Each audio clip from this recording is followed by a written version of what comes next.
Good afternoon. Welcome to the CERIAS Security Seminar at Purdue University. It's my great pleasure to introduce today's speaker, Professor Sam King.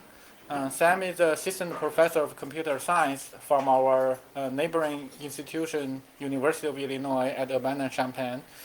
He received his PhD in Computer Science from University of Michigan in 2006, I believe. And Sam's research interests are in security, experimental system design, and computer system in general. And today he'll talk about two topics in these areas. Thanks, Inqui. So hello, my name is Sam King, and today I'll be talking about two main topics. The first one is we'll be discussing how to build more secure browsers and more secure operating systems. And in the second topic, we'll be discussing malicious hardware and how we can potentially defend against this emerging threat. So before I dive in and talk about technical topics, I wanted to just show some of the students who worked on these projects. And so the first one shown here is Shuo Tang, and he's also known as Maverick. So for any of you in your 30s and maybe saw a few movies, you understand the reference. But he's really the main guy behind a lot of the browser stuff I'll be talking about today. Now, a few of the other students are Hao Hui Mai. He's also known as the Enforcer. So if I get any questions I don't like, usually I send Hao Hui after you, but he's not here with me today. We also have Matt Hicks, who's also known as the Mailman. That's more of a reference to the way he plays basketball than anything technical, and he's the main student behind the hardware stuff I'll be talking about. So, as a general overview, first I'll discuss web browsers, and I'll spend about 2/3 of my time talking about web browsers, and then I'll spend the last 1/3 talking about defending against malicious hardware. And if you do have any questions along the way, please feel free to interrupt me. So, if you look at how the web has evolved over the last few years, it's transformed from a fairly basic system where you have the web browser, and the web browser is your main application. And the browser is used to view static HTML data. Well, recently, web pages have really transformed into web-based applications. And your browser has transformed into a platform for managing these web-based applications. So from a usability perspective, this has been great. We've had a number of different new applications like Facebook. You can conduct banking online, check your email, play games, watch TV, and all of the number of things that you're able to do with the web have been made possible by this evolution. But the downside is with this evolution has come complexity. And there's a lot of evidence that browsers and web systems are the number one target for attackers of computer systems. So if we look at attacks on web-based systems, they can occur at many different layers of your computer system. So up at the top layer, you have an attack on a web-based application, which could be something like a cross-site scripting attack. And cross-site scripting attacks are kind of like bee stings, right? So cross-site scripting and other web-based vulnerabilities are very common. In fact, they're the most common type of vulnerability on the planet. But for the most part, it might hurt a little bit, but it really doesn't do any damage. You know, maybe there are a few people who are allergic to bees, or maybe you have a cross-site scripting vulnerability on Facebook. You know, this is the type of thing that can potentially be damaging. But, you know, if you have a cross-site scripting vulnerability on ESPN.com, for example, it's effectively meaningless. So it's very common, but not quite so potent. Now, moving one layer down on the computer stack, we have vulnerabilities to the web browser. And these are kind of like snake bites. So snake bites are less common than bee stings, but they still happen. So for example, I've been bit by a snake before. And it tends to be the type of thing you remember. And they're much more damaging, where if an attacker is able to take over your browser, they can access all of your web data, and they can also have avenues into the computer system itself. Now, going one step further down the stack, if we look at vulnerabilities to operating systems and libraries, these are kind of like shark bites. And when you have a vulnerability in your operating system that somebody compromises, they've basically taken over your system. It tends to be the type, well, you don't actually remember a shark bite because you're pretty much not there anymore. And if you take a step back and look at this from a more conceptual layer, I would say that this is really a question of layers of your computer system. So the lower you go on your computer system, the more control you'll have. And the more control as an attacker, the more things you can do. So down at the lowest layers of your computer systems, there's really arbitrary things you can do. Now, all of these different types of attacks are important for us to study, and I've published papers in each of these different topics. But today, we're going to focus on the two lower layers, browser vulnerabilities and OS vulnerabilities. So if you look at how some browsers are built, they are what I consider a monolithic web browser. And so what this means is it takes all of your content and it jams it into the same protection domain. So shown here on this slide, we have what's Firefox running on top of Windows. And so, what's shown in red here are things that are part of your trusted computing base. And the trusted computing base means that if you get an attack in one of these parts of your software or your computer system, then the attacker can compromise the security of your system. So in Firefox, they'll have a bunch of if statements to try to keep web pages isolated. But for the most part, if somebody gets into Firefox, they're going to have complete control of everything that's going on. Now, because of this, researchers, including myself, have proposed newer browser architectures where you can use something called a browser kernel that essentially decomposes the browser into a number of much smaller subsystems and provides a clean separation between the security logic of the browser and the implementation of the browser itself. One example of this that you may have heard of is Google Chrome web browser. It does something kind of similar to this.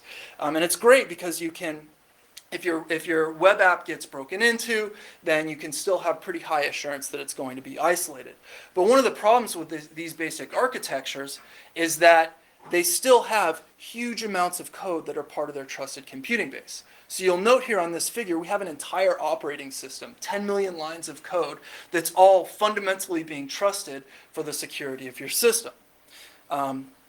Now, one might argue, well, we can use a microkernel like system to try to isolate components. And certainly, you can isolate traditional OS components using something like a microkernel, but it still doesn't get you far enough because all of these components are shared. So if you have an application and it needs to open a socket, it's going to go through your TCP/IP server. If your TCP/IP server gets broken into, any application that communicates with it is going to be susceptible to attack. So even though there's isolation, you still have to trust these components to do what they're supposed to do. So what we've done is we've built a new operating system and we focused on trying to make this one application, the web browser, more secure. And essentially what we've done is made browser abstractions first-class OS abstractions. And I'll talk about that a lot later today. But we've made browser abstractions first-class OS abstractions and lifted all these components up and have software for monitoring the interactions between them. And so with this in place, we can have very high assurance that even if these components get broken into, we can still browse the web safely. So as a general overview for the browser part of the talk, first I'll spend a little bit of time discussing the overall IBOS architecture. Then I'll describe our low-level mechanism for enforcing security policies called a security invariant. I'll talk about how we apply security invariants to a few of the subsystems within IBOS, and then I'll describe our evaluation before I conclude. So shown here is the overall IBOS architecture. Now down at the bottom you can see the IBOS kernel and the hardware, and these are both in red.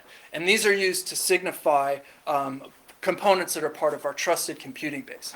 Now up at the top we have something called a web page instance. And the web page instance is really one of our main principles here in our browser operating system. So it's kind of like a process.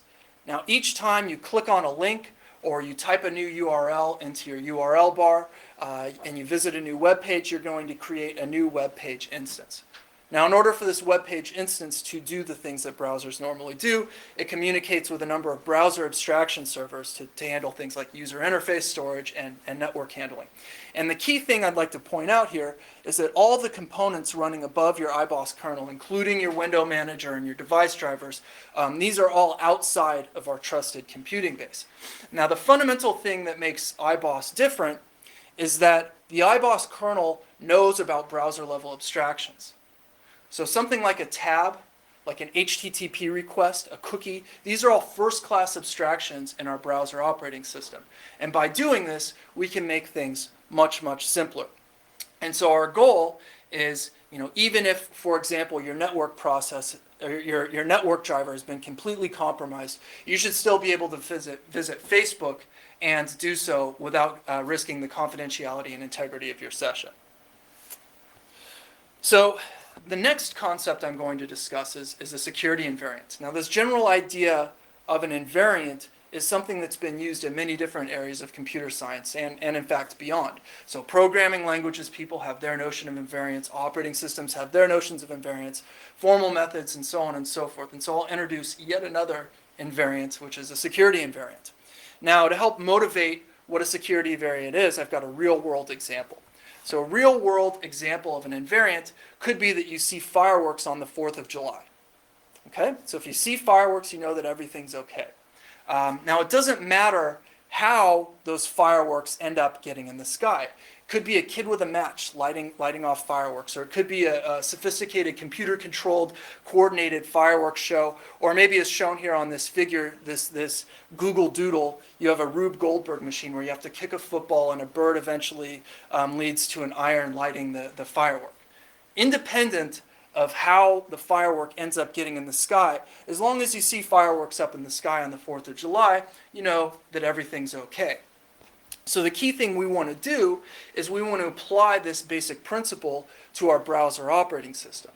So what this means is we want to be able to check key security properties of each of the different components of our system without having to understand exactly how they're implemented. Now, the key challenge in being able to do this and being able to apply security invariants to our system is figuring out how to decompose and architect our system in a way that we expose the right abstractions for us to be able to enforce high-level browser security policies using security invariants. Now, before I talk too much more about the security invariants, I did want to introduce the IBOSS label. And this is the key entity by which all of our security decisions are predicated. And for IBOSS labels, they're made up of the origin of an HTTP request. And this is consistent with current browser security policies.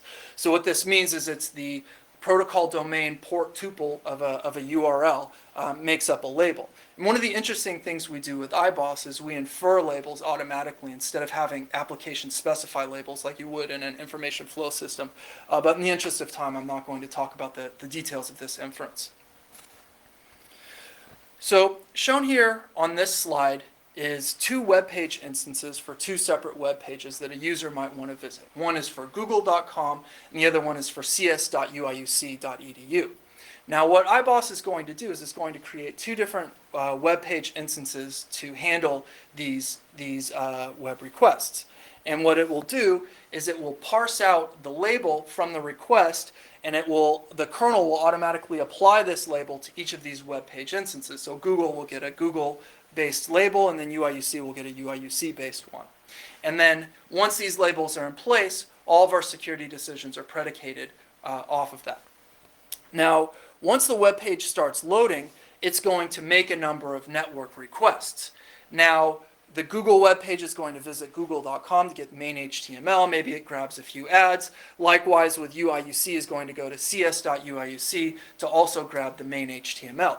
And so one of the things that we did with IBOSS is we wanted to separate out the handling of network from the web page instance itself. So if you'll notice on the right, you can see that some of these network processes are given different labels depending upon where the request was made to.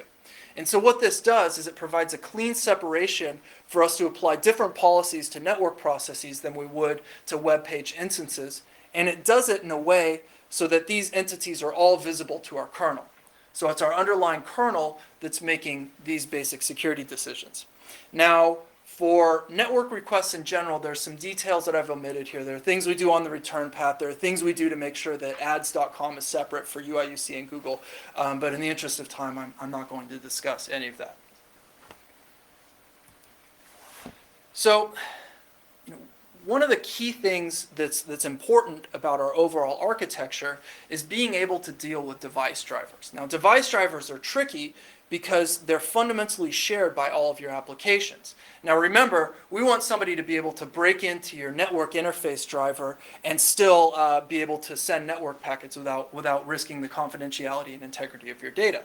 And the key mechanism we use to supply this type of functionality is we have a split driver architecture where we provide a separation between the device logic and the programming of the underlying device and the management of DMA buffers. So to give you a more concrete example about what this means, I've got an example shown here for sending an Ethernet, a series of Ethernet frames across the network.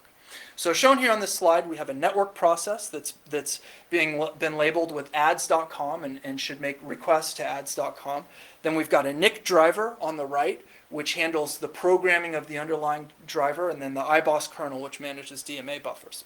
So what will happen is if somebody makes a network request to ads.com, the network process will take this, it will form an HTTP request and then form TCP frames and form IP frames until it finally gets to a set of Ethernet frames that it then sends down to the iBoss kernel. Now what the iBoss kernel will do is it will inspect these Ethernet frames and TCP and IP frames, and it will check to make sure that the TCP port for these particular frames are equal to ads.com and that the IP address is also equal to ads.com. So by doing this, we know that these low-level network requests are headed to the correct place given how the network process has been labeled. Now once the iBoss kernel vets the data, it will copy it into a DMA buffer. And once it's copied it into a DMA buffer, it notifies the NIC driver about the address of the DMA buffer. Now, one important distinction here is that the NIC driver doesn't actually have a pointer to the DMA buffer. Now, it knows the physical address where the DMA buffer starts, and it can program the underlying device with this physical address, but it never actually has a pointer to the DMA buffer. So this is why, even if your NIC driver is completely compromised, we know that it can't modify any of your DMA data. So the final check we have is after the NIC driver has received this notification about a new transmit buffer, it will program the underlying card to send this out across the wire. So the final check we have is a very small device-specific state machine that runs inside our iBoss kernel that validates, in fact, the sequence of in and out instructions is setting a transmit buffer, and it is setting it to a pre-validated DMA buffer. So taking a step back, what I've shown here are a number of small checks that we provide along this path that give us the high-level assurance to know that if we have a network process and it's able to send data out across the network, it's consistent with our browser security policy. And so this is how we use security invariants for device drivers. Now, another aspect of this project that we spent time looking at was the window management side of it. And this is a part that's often ignored by many researchers, but we thought for having a practical application like a web browser, dealing with window management and video drivers was something that was hugely important. So shown here on this slide, we have the basic flow for what's called a frame buffer video driver. And the way a frame buffer video driver works is that you have a big chunk of memory and you write pixel values into this big chunk of memory. The video card then reads these pixel values in and displays the pixel values on your monitor. This is a pretty basic way to set up a video driver. But the key advantage it gives us with iBoss is that it enables us to use page level protections to provide some display isolation for what gets displayed on the screen itself. So shown here is a screenshot of iBoss. So just as a quick aside, when Shuo gives this talk, he actually gives it live on iBoss. So that's pretty cool. I've already done my Purdue demo. So last time I was here and gave a talk, I installed a virtual machine-based rootkit on my laptop and finished up the talk. So I'm demoed out here at Purdue. So you guys just get the bitmap shot here from what I grabbed from Shuo. But shown here is a screenshot from iBoss. Now first I'd like to direct your attention to the top of the screen. And there, it's kind of hard to see, but we've reserved a very small portion of the screen specifically for the kernel. So what we can do is with the kernel, we can display the URL of the current web page that's being displayed. So it gives at least a very small visual cue as to what's going on. Now, one level down from this, you can see the buttons and bookmarks that are part of global state for the browser, which is commonly referred to as the browser Chrome. And this also is given the basic information that you need to navigate through your browser. And then finally, down at the bottom, we have the content that's being displayed by a web page instance itself. Now, the key thing that's important about this particular slide is that each of these components are isolated from each other. All right? So if you have an attacker and they break in to your web page instance, they can't overwrite your Chrome and they can't overwrite into the kernel area. And that's because we're using page level protections and security invariants to make sure that this doesn't happen. Likewise, if somebody breaks into our window manager or into our Chrome manager, then they can't overwrite the content that's in the web page. And then finally, we've got a little bit of redundant information up at the top that's from the kernel, and we're trusting. So because we're using page protections, we're able to isolate these different components from each other, even if they're completely compromised by an attacker.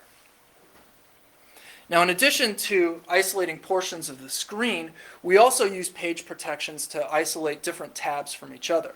So as I mentioned before, a tab is a fundamental abstraction in our system. So we know the current tab, and we can make sure that only the current tab has access to the screen, and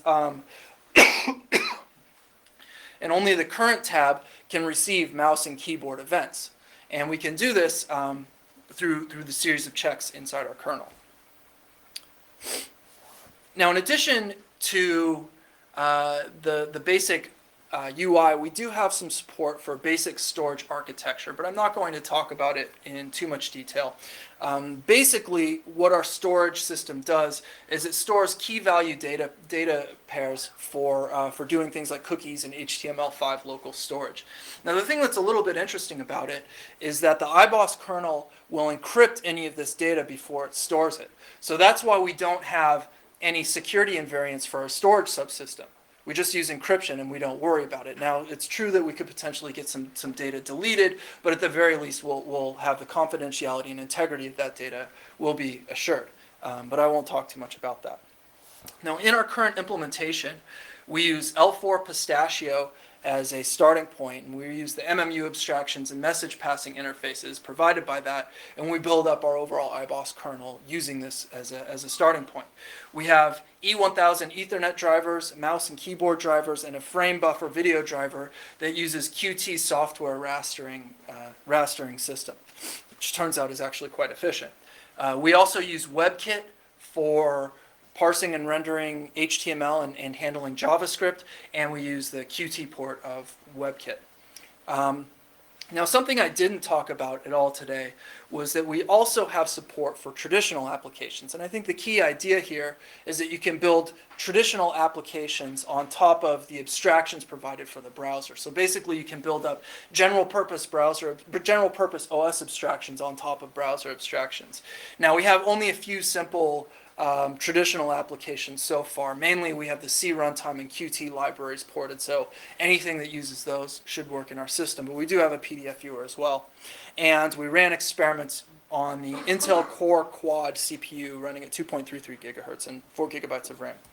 So to evaluate our browser, if you remember, our high-level goal is to design a new operating system to make web browsers more secure. So what we're assuming is that attackers can execute arbitrary instructions within each of the components of our system, and we're only going to worry about confidentiality and integrity. So attacks like denial of service are still very viable in IBOS. Now, I think we might be able to help with those, but it's not something we've looked at thus far. So we're focusing on confidentiality and integrity. So the first experiment that I wanted to show is counting the lines of code within the trusted computing base. Now, using lines of code is a hard metric for security is dubious at best. But at the very least, it gives you some rough ideas about the level of complexity that we're talking about. So shown here at the top of our TCB count, we have Firefox running on Linux. And using a very conservative count of lines of code, we came up with about 5.6 million lines of code inside your trusted computing base. So 5.6 million lines of code are what you're relying on every time you visit your bank. And this is just a huge amount of software. Now, Chrome OS is a project from Google that has some similar goals to ours, but one of the things that they do is they use a commodity Linux kernel as their underlying platform.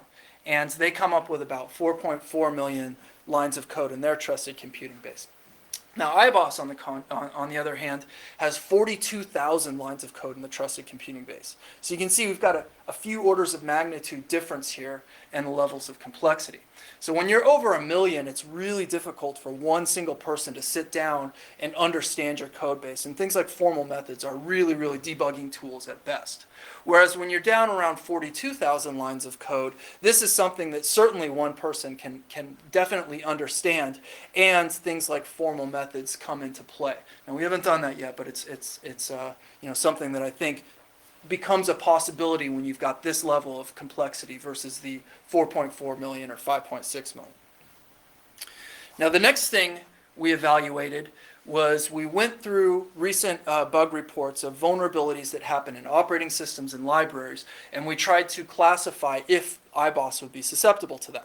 So of the 28 vulnerabilities that we looked at from 2010, and this runs through September, iBoss would have prevented 27 of those. Now, the interesting part is that there is one that iBoss would have not been able to handle. And so it turns out the E1000 driver, the driver we used, had a small bug in the way that it counted offsets for transmit buffers. And so essentially, this is kind of the same logic that we would have needed as part of our validation checks. So in general, if device drivers are compromised, this is something that iBoss handles well. But it does turn out that there is some device-specific code that runs in iBoss, and so there was one bug that I think we probably would have been susceptible to. Now, in addition, the main point of iBoss is to try to shore up these low-level libraries, but we also do improve browser security as well.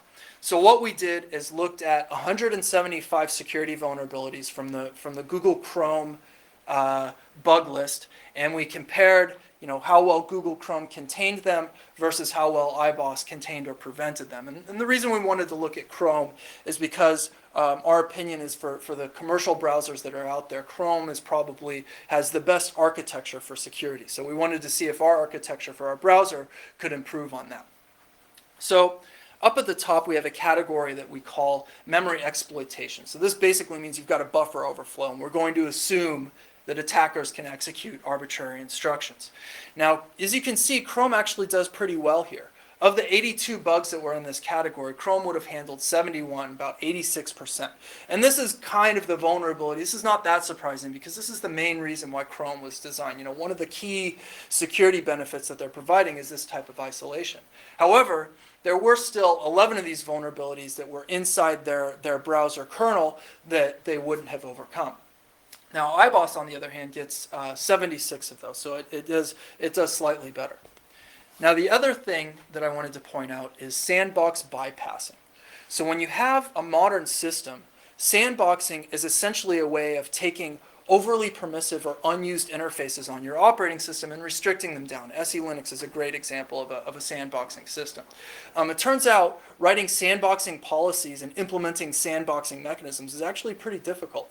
And so there were 12 bugs that Chrome had revolved around those. And obviously, anytime that you can break out of the sandbox, the Chrome's not going to contain it. But in all of these particular cases, this is something that iBoss would have handled because it's just a fundamental part of our overall design. Now, in addition to assessing security, we also measured performance. And the way we measure performance is by measuring page load latency time. Now, a page load latency time is measured as the time it takes from when you click go until when the onload event fires inside your browser. Now, on the y-axis shown here, we have page load latency time shown in milliseconds. And on the x-axis, we have the 6 different websites that we tested where we looked at Google Maps, Bing, Craigslist, CS at Illinois, Wikipedia, and Facebook. Now, we tested out 4 different browsers to see, to try to assess the overhead of iBoss. So we looked at iBoss, we looked at iBoss Linux, where we effectively took the iBoss browser and we ported it to Linux. We looked at Firefox running on Linux and Chrome running on Linux. And so, overall, the high-level picture, I don't want to spend too much time on this, but the high-level picture is, iBoss basically performs roughly as well as the other browsers. But the one result I wanted to point out here was CS at Illinois. So if you look here, iBoss is the slowest browser for CS Illinois. This is kind of embarrassing. All of these guys beat us on our own website. So I guarantee, if you guys see me give this talk again, next time we'll have the fastest one, at least for CS at Illinois. Like, I don't care if I have to change the website or hard code stuff into our browser. Like, we're not going to lose to Chrome on our own website. So, to conclude, but just a quick reminder, I've also got hardware stuff I'm talking about next. So to conclude the browser portion of the talk, the key thing that I showed here is if you make browser abstractions first-class OS abstractions, it gives you a much better starting point for building an operating system that can support browsers with high assurance. Now, what we've shown is that by doing this, we can reduce our trusted computing base by several orders of magnitude. It's a much, much simpler system with a much smaller layer of software that you have to trust. And if the components are broken into, we have enough checks to make sure that these components are contained from the rest of the system. And overall, even if you have components that are fully compromised on your system, you should still be able to visit trusted websites safely. So if there are any questions on the browser part of it, now would be the time before I move on to hardware. Yep. So you mentioned your trusting computing base for iBoss is like 44,000 lines of code. Yeah. So does that include the device driver code? No. So it includes a very small state machine for our device drivers, but most of the device driver logic is outside of it. And that's because for each of the device drivers we have an appropriate set of security invariants that we use to make sure that even if they're compromised, they're still doing roughly what they should be doing. Yep. Is there a trade-off to have a small iBoss kernel as opposed to like these bigger kernels? Some kind of trade-off. So there is a trade-off. So to be fair, we haven't completely evaluated this, but I mean the real trade-off here is for applications that aren't part of your browser, they're probably going to be slower than applications that are tuned for Linux. So for example, we've got these browser abstractions, and then for a traditional application like, I don't know, whatever your word processor that's running on your computer, you've got a layer to build up general OS abstractions on top of that, and then you've got your basic word processor. I'm assuming that's going to be slower. There are no security trade-offs. So you have the same security properties with your word processor that you have running on Windows 7 or Mac OS or any of these systems. But at the very least for iBoss you have higher security. But the trade-off, my guess, is probably going to be performance. We don't know if it's fundamental or not, but would it make sense to do all the stuff that you're doing with iBoss at the Linux kernel layer? So not just web browsers, but also other applications. No, that wouldn't make sense. So I think the Linux kernel is, it's a great piece of software. Like I wrote my dissertation on it, but it's big, and there's a lot of code, and there are a lot of security vulnerabilities that happen in the Linux kernel. And so no, I don't think it makes sense at all. Okay, so now we're moving on to hardware.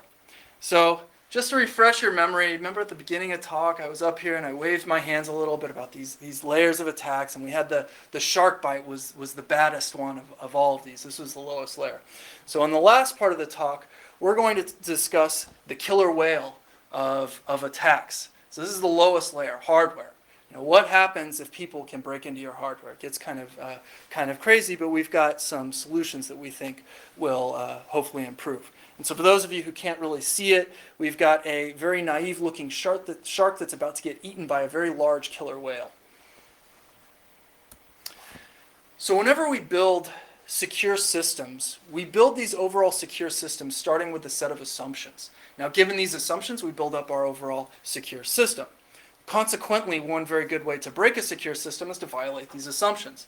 So for example, if I were to break a crypto system, I wouldn't attack the mathematical underpinnings of the cryptography. Instead, what I would do is look for the crypto keys in memory. Or maybe I would tweak the random number generator, make it a little bit less random. And by violating the assumptions upon which the crypto system was built, you can then break the security of the system. Now, what I would argue, one fairly fundamental assumption that most systems make is that the underlying hardware is correct. And so the question that we want to ask is, what happens when you can no longer make this assumption? Now, one observation is that hardware is every bit as complex as software. Now, a lot of people think that software is more complex and it's not tested very well. But as it turns out, if you look at, for example, the Sun Spark Niagara 2 processor, this is one, a relatively simple processor, especially when compared to what Intel puts out. It has over 1 million lines of code in its VHDL design. So this is a pretty complex artifact, every bit as complex as an OS kernel. Now also, it is true that hardware uses testing and formal methods, but the Intel Core 2 Duo has had an average of 3 bugs per month in deployed hardware. And I would be willing to bet that that's probably more than the number of bugs people have found in the Windows kernel. So hardware is complex, and there's a real opportunity for hardware to become a vehicle for malice, just like software is today. So one of the first things that I'm going to talk about just very briefly is a project called the Illinois Malicious Processor Project, or the IMP. And what we showed is that it's possible to modify the design of a processor to implement very practical attacks. And really the key insight is that you can build a small piece of hardware that helps serve as a foothold for your overall system level attack. Now, as anyone who's taken an undergraduate hardware class knows, implementing hardware is difficult. In fact, according to Todd Austin, this is why they call it hardware. But as it turns out, implementing hardware-based attacks is actually quite easy. So the key here is that there are a number of pretty useful circuits running around something like a CPU. In fact, it's got a really efficient Turing machine sitting right there. So the key is to try to reuse the existing circuits that are already part of the design. So you can add a few little bits of logic here and there to your system, and you can implement very high-level, high-value attacks without adding huge amounts of code. Now, as I mentioned, I'm not going to talk about the details of the IMP project, but we did implement a number of malicious processors several years ago, and it served as a good learning experience for thinking about the defense, which is really the ultimate goal here. So the second part, the part which I'll focus the remainder of my talk on, is a project called Blue Chip. And with Blue Chip, what we want to do is detect potentially malicious circuits automatically and remove them from the design. So when we look at the design of a piece of hardware, at some point there's going to be a designer that will write a bunch of VHDL or Verilog code and design the overall hardware. And at some point you could have another designer that either intentionally or unintentionally adds an attack to the underlying hardware, or to the design of the hardware. So the first part of our system is called UCI. And UCI is a design time algorithm that runs through the hardware design to try to find any circuits that might be part of an attack, which we call suspicious circuits. Now, once we've identified potentially suspicious circuits, comes the second part of the system, our runtime system, called Blue Chip, which will essentially remove these circuits from the design itself and then add some runtime fix-up hardware and software so that you can do this safely and still usually make forward progress.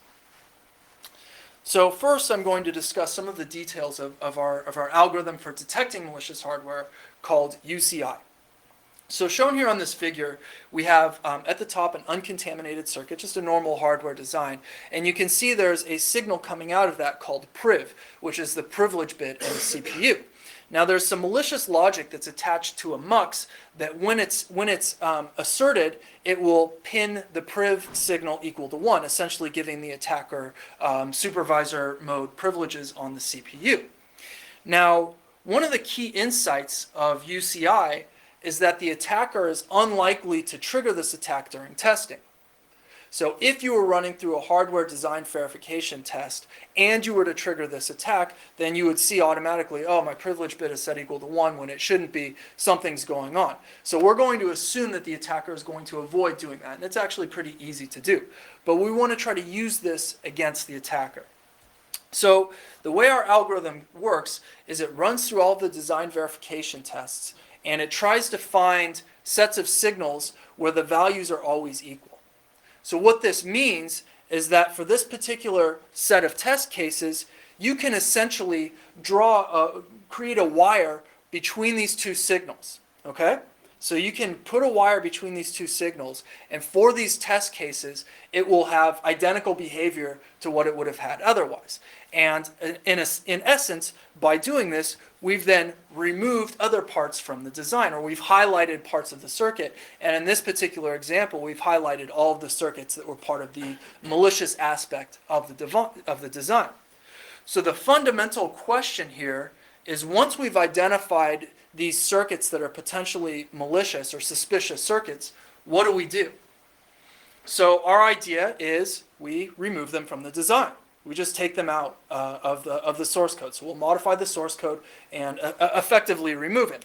Now, there becomes a dilemma here, where if we remove unused circuit, if we remove these circuits from the design and the circuits were part of an attack, everything's fine. We've just taken an attack out of the hardware.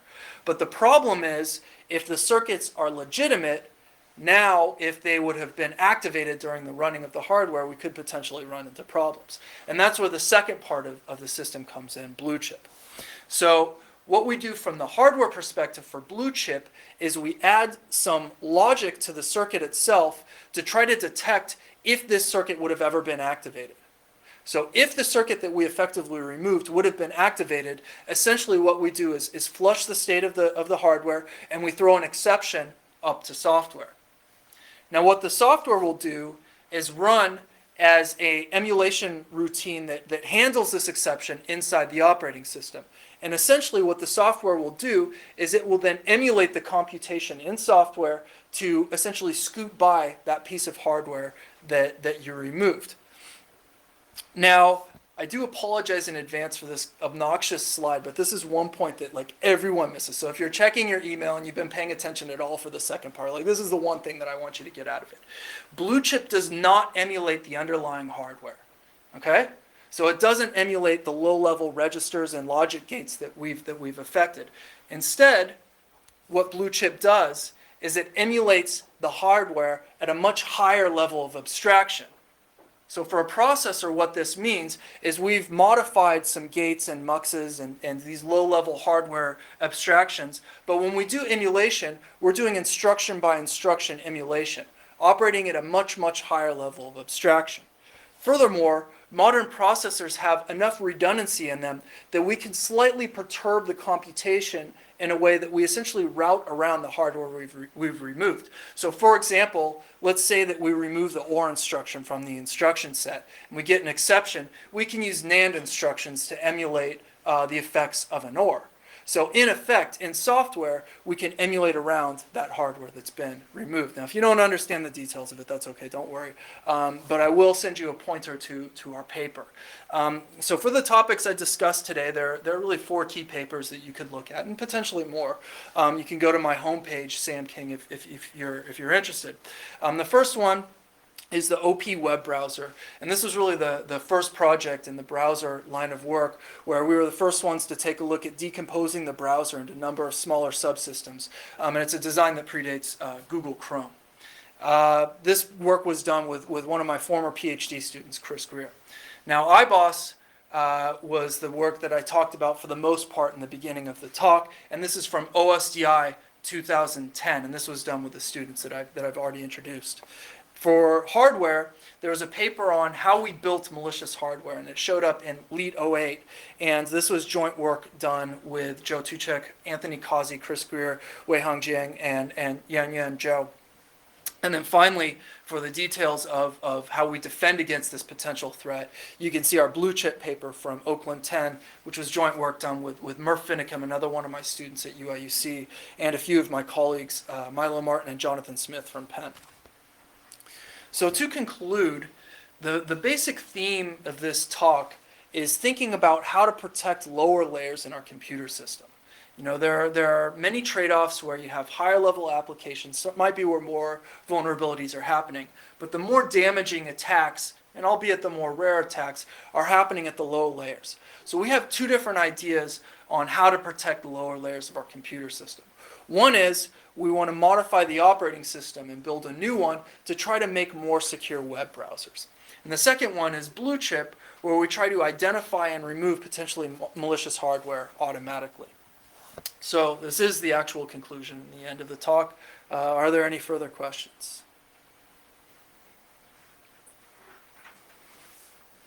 Yeah. So about the identifying malicious logic in hardware, so any of this kind of work, it would be one would want to know what's a false positive and false negative, right? Yeah. So how can you evaluate that? So false negatives are notoriously difficult to evaluate, and we don't really have a good answer for that. My hunch. So the way I look at UCI, the basic algorithm, is it's a first cut at this general type of thinking about security and variance in hardware, and it may or may not end up standing the test of time. Is it sound? Is it going to detect all attacks? I don't know. False positives are actually pretty easy. So false positives, blue chip handles those. So if you have circuits and they're not, and you identify it and it's not part of the attack, that's okay. The blue chip system will recover. And I've got lots and lots of performance results in the paper, but on average it adds like maybe 3% overhead. It doesn't occur very often. So do you actually detect for example, the malicious attack that you did in your previous work? Yeah, Or? definitely. We definitely detect our own. So at least for attacks that are known in the public domain, we detect those without question. In fact, those were the attacks that really helped us build up the intuition into the problem. So those we detect. Is there an attack out there that's going to get around UCI? I don't know. Maybe. Probably. So the intuition is running through all your text specification. The malicious logic will not. What they are evaluating will not change. Is that right? That's right. That's right. And so it's a very common pattern that we used when we were building malicious hardware. Whether it's the only pattern remains to be seen, but it's certainly a very common way to think about doing it. Yeah. I don't have a button to push, so it's not. I'll repeat the question.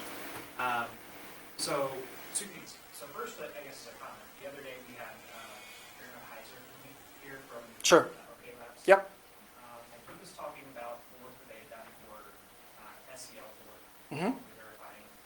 And for that, for 8,000 lines of code, they have hundreds of thousands of lines of code. Yeah, I know. And 20 years to do it. I realize this. 42,000 might be quite a bit of work. But based on that, my other question was, Well, so I guess I have a comment to your comment.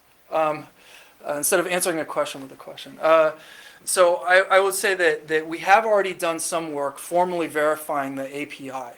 So for some of our previous browser work, we modeled the overall API and model checked it, and we found bugs in our implementation. So, I think that there are many, many different levels of formal verification. Are we going to formally verify IBOS kernel? No, probably not. We don't have 20 man years for 8,000 lines of code. However, I'm fairly confident there are many, many very significant things we can do, and our key approach is going to be to pick the parts of the system that we think are most complex and most security critical, and really focus on those. So I hear what you're saying, but I think we can make more progress than you might think is initially possible.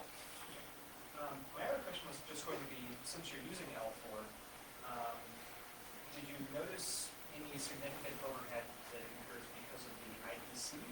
Sort of. So that's a tough question. So it was surprising. So, one of the interesting things that I didn't really mention here is that the first title of the paper was performance, trust, and protection. And we thought, we'll use this microkernel approach, and we've got message passing and multi-core system. We're going to throttle people on performance. So we'll be the fastest browser out there. Turns out that wasn't the case. So we're still in the process of debugging the performance, but what we think is happening is not really the message passing is okay. Because if you look at our performance results in the paper, you can see the comparison between IBOS Linux and IBOS, where we're still using message passing in both, but IBOS Linux is a little bit faster than IBOS. What we think we were seeing is spin lock contention on the IPC channel. So we're not 100% sure what's going on yet, but we think that it's part of related to the S&P implementation that we were using.